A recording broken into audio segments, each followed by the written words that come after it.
ఎంత కష్టపడినా, చాలా కష్టపడుతున్నా, చాలా హార్డ్ వర్క్ చేస్తున్నా, నాకు జాబ్ రావట్లేదు. చాలామంది ఇదొక కంప్లైంట్‌లా చెప్తా ఉంటారు. నేను యాక్చువల్లీ ఒక చిన్న వీడియో షూట్ ఉండే, అవుట్‌డోర్ షూట్ ఉంటే వెళ్ళడం జరిగింది. ఈ వీడియో చేసేటప్పుడు ఒక 3, 4 రోజుల ముందు. ఈ టైంలో నేను ఇక్కడి నుంచి కంఫర్టబుల్‌గా నా కార్‌లో వెళ్ళాను. అక్కడ కూడా మనం ఎండలో షూట్ ఏం కాదు. Completely indoor shoot, completely full of AC. అంటే మొత్తం కంఫర్టబుల్‌గా ఉంది. బట్ స్టిల్ ఆ జర్నీ ఎళ్లి రావడము అండ్ మధ్యలో కొంచెం ఎండ తగిలింది. సో, దీనివల్ల కంప్లీట్‌లీ ఈవినింగ్ వచ్చేసరికి ట్రైన్ అయిపోయాను. ఆల్మోస్ట్ 200 కిలోమీటర్స్ ట్రావెల్ చేశాను నేను సేమ్ డే. అంటే మార్నింగ్ ఒక 100, ఈవినింగ్ ఒక 100 కిలోమీటర్స్ ట్రావెల్ చేశాను.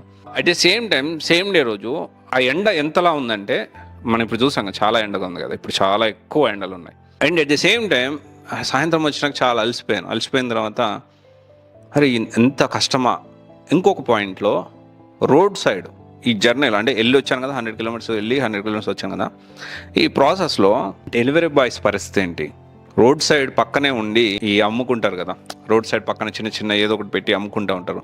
చిన్న చిన్న షాపులు, వీళ్ళ పరిస్థితి ఏంటి? అండ్ కూలి పని చేసే వాళ్ళ పరిస్థితి ఏంటి?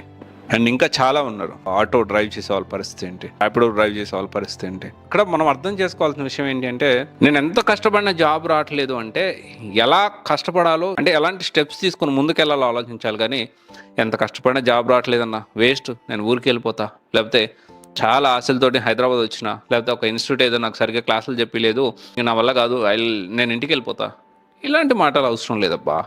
మనకంటే ఇంకా కష్టపడాలి బోలెడు మంది ఉన్నారు.